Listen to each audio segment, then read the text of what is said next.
Selamat malam, selamat datang di Dewan Pundit Indonesia. Pastinya bersama dengan Evelyn Nathan dan geng DPI Rabu. Rame bukan kaleng-kaleng.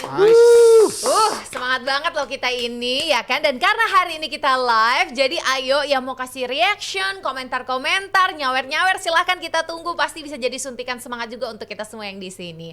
Anyway, apa kabarnya buat JM Team semua? Dalam keadaan yang sehat ya mudah-mudahan. Karena emang kita tahu ya Jabodetabek ini diguyur hujan terus, udaranya juga dingin. Walaupun Evelyn sama Aldi sih udah terbiasa dingin di puncak. Masuk. Harus humble ya. Maaf nih kehambelan aku benar-benar teruji banget, diguncang banget. Kenapa? Soalnya match 7, menang 7, ya kan kebobolan cuma 2. Masukin 20 gol. Stay humble ya. Jadi kayak mau humble tuh kayak gimana caranya humble tuh mukanya tuh. Mukanya Aldi tuh udah nih nggak bisa ini. Kenapa sih Di? Udah nggak bisa ini Di. Apa?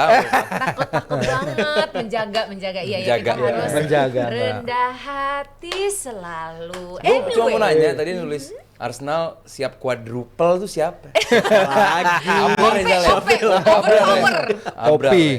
Siapa sih yang tulis judul itu? Abrar ya? Oh iya. Ya udah jelas lah koneksinya gimana ya, udah jelas. Quadruple. Tolong diingat ya, fans Arsenal tuh nggak boleh sombong-sombong Kak Abrar. Padahal diri sendiri sombong ya, baik. Anyway, kemarin itu waktu kita DPI Rabu minggu lalu itu kayaknya rame banget tuh perdebatan kita tuh juga diikuti oleh JM Team semuanya pada seru. Sampai ada sebuah Bahas apa ya? Banyak ya. banyak. Oh, iya. Tapi ada sebuah predikat baru yang diberikan, namanya Mr. Guard of Honor. Begini. Udah langsung ketebak dong siapa? Rizal Fahlevi. Ih gue lihat lu ini balas-balasin juga ya di kolom komen ya. Ini Mau satu balas ya. ya Pak, maaf mau gitu. Nanti aja deh gitu. Makanya gue lihat Guard of Rijal, Honor. Mr. Guard of Honor. Selanjutnya ada juga ini dia mantan karyawan yang timnya baru saja kalah terus. melawan Bodo Glimt. Bodo Glimt ya. Brett, mau gimana lagi? Tidak bisa apa-apa, halo. Dan ini dia pundit yang selalu percaya pada proses seorang Gyökeres, Aldi Bawazir. Kasih tepuk tangannya dong. Lengkap. Alright, langsung aja kali ya, kita nggak usah berlama-lama karena JM Team semua tuh orangnya pada antusias, jadi nggak suka intro lama-lama. Alright, kita langsung bahas Super League aja dulu nih ya. Ini bisa dibilang menjadi sebuah transfer gila El Clasico-nya Indonesia gitu. Langsung aja deh Evelyn sebut satu nama deh, Kurzawa, yang katanya udah semakin mendekat dan akan segera pindah ke Persib. Bener apa enggak sih kabar ini? Ya Kirsi dulu deh. rumornya kan emang kenceng ya, dan dengan kebutuhannya Persib sekarang, dengan mereka bermain di 2 kompetisi sekaligus, kepergian Rezaldi Hehanusa juga ke Persik ya. Rezaldi yang jadi bagian penting tim Persib nih ketika dia jadi juara 2023-2024, dia main 25 kali, terus habis itu musim lalu dia cedera cukup parah. Emang masih ada Eli Reinders, ada Frans Putros, juga ada Alfrandra Dewangga ya. Kita tahu pemain yang bagus juga, tapi kalau kita lihat dalam beberapa kali penampilan, Dewangga mungkin mainnya lebih bagus sebagai DM ataupun left center back ya, karena dia bukan left wing back murni lah. Mungkin bukan dalam harapan yang kita lihat kalau Persib suka main lewat serangan-serangan sayap. Cuman emang Layvin Kurzawa ya mungkin sedikit yang nyangka ya, karena kita lihat profilnya juga, dia bermain 9 tahun di Paris SG, menangin berapa 7 trofi piala Ligue A ya, 3 diantaranya beruntun, menangin Coupe de France berkali-kali, dan dia juga anggota tim yang finish runners up di Liga Champions musim pandemi 2019-2020. Emang ini kabar pertama muncul di media-media Prancis ya, dan dia emang bilang bahwa Kurzawa kayaknya akan dikontrak 6 bulan. Tapi 6 bulan itu ya seharusnya udah cukup sampai akhir musim, karena kita masih nggak tahu nih, Barba kan masih kabarnya akan kembali ke Eropa karena dia homesick. Tapi lagi-lagi seperti yang udah dilakukan Persib bersama Eli Reinders dan juga Tom Hai pada awal musim, ini akan jadi statement signing lagi ya, menunjukkan bagaimana mereka ingin memperkuat juga sektor pertahanan, karena kemarin sudah ada ya, dengan Barba pergi pasti otomatis harus ada penggantinya, dan ini adalah pemain yang ya dengan adanya Andrew Yung di sana ya. Kalau nggak salah Andrew Yung juga pemain asal Prancis pertama yang membela Persib ya, correct me if I'm wrong ya. Oh, satu agency juga. Ya jadi communication akan lebih mudah seperti itu. Dan ketika waktu itu kita juga sempat nanya nih ke Deputi CEO-nya Persib ya, Aditya Putra, bahwa dia nggak memberikan jawaban langsung sih emang, tapi dia mengatakan bahwa Kurzawa tuh kayaknya bisa main di left center back, left back, dan juga di midfield gitu. Jadi emang ini bisa jadi option untuk beberapa posisi, lagi-lagi tipikal pemain yang disukai Bojan Hondak. Dan kita akan lihat ke depannya, beberapa hari ke depan memang Persib dikabarkan memang akan membuat gebrakan di bursa transfer ini ya. Tadinya mungkin gosip-gosip Joy Pelupesi atau kiper Martin Pas gitu, tapi Pas sendiri udah membantahnya beberapa kali, dan kayaknya memang susah melepas dia dari kontraknya di FC Dallas. Tapi kalau pemain yang bebas transfer ya kayak Kurzawa dengan iming-iming yang tepat, menurut saya dengan insentif yang bagus, apalagi untuk 6 bulan. Mau gaji berapa tuh? Kayaknya. Ya itu dia makanya pasti yang gede digaji dan di ini ya signing on fee gitu. Kenapa dia ke Bandung? Iya. Karena Bandung adalah Paris Van Java, jadi Wih. masih nyambung gitu, mungkin dia pikir Masuk. cuaca atau apa Masuk. gitu. Iya. Cocok bagi dia ya. Cocok Paris Van Java. Masih sama Paris-Parisnya gitu ya. Iya. Oke deh, kita Gitu bergeser dulu nih. aja Selain yang kita Paris-Parisan, kita mau ke Ivar Jenner dulu nih, yang katanya udah semakin dekat ke Persija. Gimana tanggapan kalian? Mungkin ada yang pro kontra. Aldi dulu kali ya. Nggak tahu, pelatih timnas Indonesia Joe Heltman kan pengen ada beberapa tier pemain Indonesia yang main di luar ya.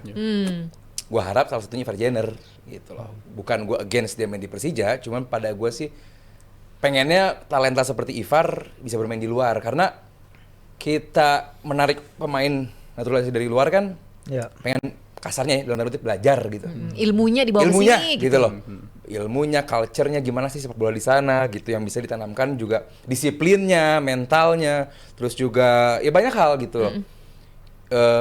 Itu yang gue pengen di pemain seumur Ivar Jenner, tetap bermain di luar, di Eropa kalau bisa gitu, untuk belajar, dan kita yang di sini nanti untuk di timnas bisa sedikit banyak tukar pengalaman, tukar ilmu dengan Ivar ini. Jadi ya gua rasa kalau memang punya target untuk main di Liga Champions Asia musim depan, Persija, gua ngerti kenapa dia menargetkan pemain sekaliber Ivar Jenner. Tapi kalau saat ini tetap gue pengennya dia bermain di luar. Tapi kalau dipikir-pikir gue cukup menyambut baik ya. Kalau gue sih menyambut baik, karena kalau kita lihat dari faktor usia, udah bukan under 20 lagi gitu. Dia udah usia 22 tahun, dan kita tahu sendiri sepak bola itu adalah karir yang bisa dikatakan relatif pendek ya. Menurut gue untuk umur 22 tahun sampai sekarang masih bersaing di Young Utrecht untuk berpromosi ke tim Utrecht utama, menurut gue peluangnya atau chance itu tiap musim makin menipis gitu untuk dia nggak harus di Utrecht kan tersebut. Nggak harus di sana, tapi gue ngeliat dari prospek jam menit bermainnya dan juga level kompetitifnya untuk umur 22 tahun penting bagi dia untuk main di level kompetisi yang menurut gue tertinggi. Dan kalau emang pilihannya Persija, menurut gue fine-fine aja, karena ini tim yang harapan gue di musim depan tadi udah disinggung akan bersaing juga ngikutin langkah Persib untuk tampil di ajang Champions League Asia. Jadi menurut gue ini kepindahan yang berpotensi bagus untuk individunya. Tapi kalau buat opsi buat pribadi si Jenner sendiri, kalau emang ada tawaran dari Asia itu lebih bagus lagi. Tapi kan arahnya emang paling dekat ke Persija gitu, yang paling konkret. Dan gue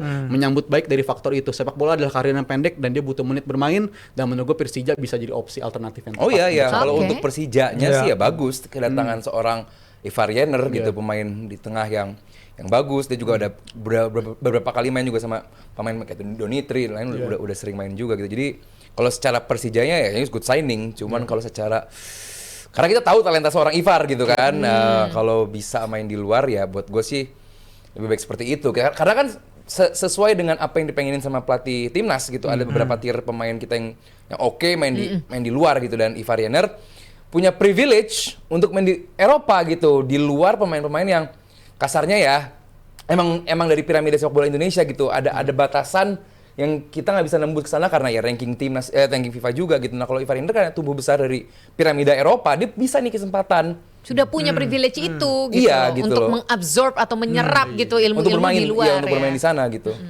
Ya kalau dia kelihatan ya pas timnas U23 nih main lawan Mali di Bogor ya, di Cibinong itu 2 kali pertandingan, kelihatan emang dia cut above the rest sih. Beda emang dibandingkan dengan pemain-pemain lokal kita yang ketika itu pun Ivar baru sembuh dari cedera ya.